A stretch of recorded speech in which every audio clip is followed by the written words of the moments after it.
សួស្តីអ្នកទាំងអស់គ្នាអ្នកឃើញអត់លេបទឹកមាត់អត់ចម្លើយឆ្ងាញ់មិនឆ្ងាញ់អ្នកក្មេងប្រុសឆ្លើយភ្លាមអញ្ចឹងដូចថាអញ្ចឹងកូនក្មេងគឺអត់ចេះកុហកទេឆ្ងាញ់គឺឆ្ងាញ់មិនឆ្ងាញ់គឺមិនឆ្ងាញ់ពិតថាពិតមិនពិតថាមិនពិតណាឥឡូវនេះកុំឲ្យរងចាំយូរយើងទៅតាមដានពីរបៀបនៅក្នុងការធ្វើគ្រឿងសមុទ្រក្លុកទាំងអស់គ្នាដែលខ្ញុំបានរៀបចំធ្វើហើយអ្នកមើលតែមាត់អ្នកញ៉ាំទៅកុំលាបទឹកមាត់តាមឲ្យសោះគឺគាត់ថាឆ្ងាញ់មែនទែនអញ្ចឹងកុំបង្អន់យូរតោះយើងទៅមើលការធ្វើទាំងអស់គ្នាជាដំបូងអ្នកខ្ញុំលាងសម្អាតគ្រឿងសមុទ្រមានដូចជាក្តាមមឹកបកាហើយនឹងពោតអីហ្នឹងយើងលាងសម្អាតរួចហើយយើងចាប់ផ្ដើមដាក់បឺចូលដើម្បីកូរវាជាមួយនឹងខ្ទឹមសខ្ទឹមក្រហមដូចដែលបងប្អូនបានឃើញអញ្ចឹងកូរវិចវាទៅឲ្យវាឡើងឈ្ងុយបន្ទាប់ពីវាឡើងឈ្ងុយរួចហើយយើងក៏ចាប់ផ្ដើមដាក់ដូចជាម្ទេសក្រហមដែលយើងដែលគេកិនស្រាត់ហ្នឹងបើបងប្អូនចង់ហឹលខ្លះបងប្អូនដាក់បន្ថែមទៅប៉ុន្តែខ្ញុំអត់ហ៊ានដាក់ច្រើនទេដោយសារក្មេងៗញ៉ាំដែរអញ្ចឹងណាហើយបន្ទាប់មកយើងដាក់ទឹកពេញប៉ោះចូលនៅក្នុងគ្រឿងរបស់យើងហ្នឹងបន្ទាប់ពីម្ទេសដែលយើងបានដាក់ចូលហ្នឹងណា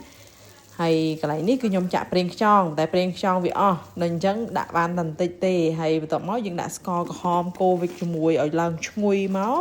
ហើយយើងក៏ដាក់ចាក់ក្តាមដែលយើងស្រុះហើយជាមួយនឹងពោតដែលយើងស្ងោរឆ្អិនហ្នឹងណាយើងដាក់ចូលហើយបន្ទាប់មកយើងបន្ថែមគ្រឿងសមុទ្រនិងប្រហិតដូចមឹកដូចបកាដែលបងប្អូនបានឃើញអញ្ចឹងណាយើងដាក់ចូលបងប្អូនចង់ញ៉ាំស្អីផ្សេងបងប្អូនដាក់តាមតម្រូវការតាមដែលយើងចូលចិត្តចោះអានេះខ្ញុំដាក់គ្រឿងសមុទ្រហើយនឹង hot dog ប៉ុណ្ណឹងជាមួយនឹងផ្លែពោតនឹងអញ្ចឹងខ្ញុំកូរវាចុះឡើងឲ្យវាចូលជាតិឲ្យសប់មកហើយនិយាយទៅគឺអត់ពិបាកទេបងប្អូនអានឹងបងប្អូនអាចធ្វើញ៉ាំជួបជុំក្រុមគ្រួសារបានអញ្ចឹងណាហើយក្មេងៗក៏ចូលចិត្តដែរបន្ទាប់ពីខ្ញុំកូររួចហើយអ្នកខ្ញុំចាប់ផ្ដើមចាក់ទឹកដោះគោឆៅចូលទឹកដោះគោឆៅហ្នឹងនិយាយទៅវីដេអូហ្នឹងខ្ញុំធ្វើយូរហើយខ្ញុំធ្វើប្រហែលជាមួយឆ្នាំហើយខ្ញុំទៅបានមានពេលកាត់វីដេអូហ្នឹងទេអញ្ចឹងវាជាប់ទឹកដោះគោរូបរបស់ប្រទេសផ្សេងអញ្ចឹងណាហើយបន្ទាប់មកខ្ញុំចាក់បន្ថែមទឹកពេញប៉ោះដូចឃើញមិញអញ្ចឹងអ្នកបានគ្រឿងរសជាតិដូចដែលបងប្អូនបានឃើញនឹងហើយយើងកូរវាត្រឡប់ចុះត្រឡប់ឡើងមកដោយសារតាតាក់តងជាមួយគ្រឿងសមុទ្រគឺយើងបានស្ងោរវាឆ្អិនម្ដងហើយអានេះគឺខ្ញុំចាប់ផ្ដើមស្រុះស្ប៉ាហ្គាទីអញ្ចឹងនៅពេលដែលយើងស្រុះយើងដាក់ប្រេងអូលីវចូលទៅក្នុងទឹកតិចទៅដាំវាឲ្យពុះរួចបានយើងដាក់ស្ប៉ាហ្គាទីចូលកុំឲ្យដល់ពេលដែលវាឆ្អិនទៅកុំឲ្យវាចាប់ឆ្នាំងពុកម៉ែបងប្អូនអញ្ចឹងដាក់វាស្ងោរស្រុះវាប្រហែលជា10នាទីអីទៅយើងមើលជាក់ស្ដែងហើយខ្ញុំក៏ដាក់អ្នកដូចខ្ញុំបង្ហាញមិញហ្នឹងណាខ្ញុំដាក់ចូលបន្ថែមទៀតនុយខ្លីៗទូចហ្នឹងខ្ញុំដាក់ចូលបន្ថែមទៀតហើយយើងមើលទៅបើសិនជាវាឆ្អិនហើយវាផុយហើយអីហើយយើងអាចលើកមកបានហើយអញ្ចឹងនេះគឺខ្ញុំចាប់ផ្ដើមឆ្អិនរួចរាល់ហើយគឺចាប់ផ្ដើមចាក់ឲ្យអ្នកមើលក្មួយរងចាំមើលអានេះគឺចាក់រួចហើយគឺដាក់រៀបចំជូនប៉ាម៉ាក់កាត់ភាសាអញ្ចឹងក្មេងៗគឺអាចហូបបានហើយអត់ហិលអត់អីទេដោយសារតែយើងប្រើម្ទេសផ្លោកកិនហ្នឹងវាអត់មានជាតិហិលវាហិលតិចតួចអញ្ចឹងក្មេងៗក៏អាចញ៉ាំបានដែរអញ្ចឹងដូចបងប្អូនបានឃើញអញ្ចឹងវាងាយស្រួលអត់មានអីពិបាកទេ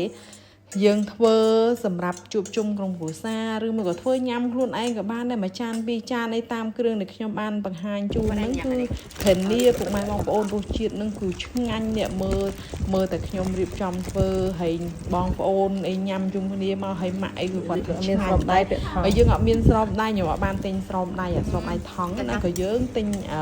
អាថង់របស់យើងហ្នឹងយកមកចាប់មកញ៉ាំមកនេះអញ្ចឹងទាំងប្អូនទាំងក្មួយនេះប្អូនថ្លៃខ្ញុំតាំងពីគាត់មានទម្ងន់ឥឡូវកូនគាត់អាយុមកខួបជាងហើយនឹងហើយវីដេអូមិនបានចាក់ទេអញ្ចឹងជាចុងក្រោយគឺអស់ហើយក្នុងការបង្ហាញវីដេអូរបស់ខ្ញុំគឺមានតែប៉ុណ្្នឹងទេហើយនេះគឺវីដេអូចុងក្រោយដូចផ្ដើមក្បាលវីដេអូដំបូងអញ្ចឹងគឺកំឡោះសង្ហាគាត់កំពុងឲ្យញ៉ាំហើយគាត់ឆ្ងាញ់មួយចានហ្នឹងគាត់ញ៉ាំអស់ហើយពុកម៉ែបងប្អូនគាត់ញ៉ាំអស់ហើយគាត់ថែមទៀតគឺគាត់ថាឆ្ងាញ់ហើយរហូតតាំងពីខ្ញុំធ្វើរហូតដល់ឥឡូវអត់ទាន់បានមានពេលធ្វើឲ្យក្មួយញ៉ាំទៀតទេចាំមើលរងចាំឱកាសល្អនឹងធ្វើឲ្យក្មួយញ៉ាំម្ដងទៀតអញ្ចឹងអរគុណពុកម៉ែបងប្អូនដែលបានតាមដានទស្សនាវីដេអូរបស់ខ្ញុំមិនថាវីដេអូនេះឬក៏វីដេអូមុនអីចឹងអរគុណក្នុងការ ត្រូលហើយសូមជួយ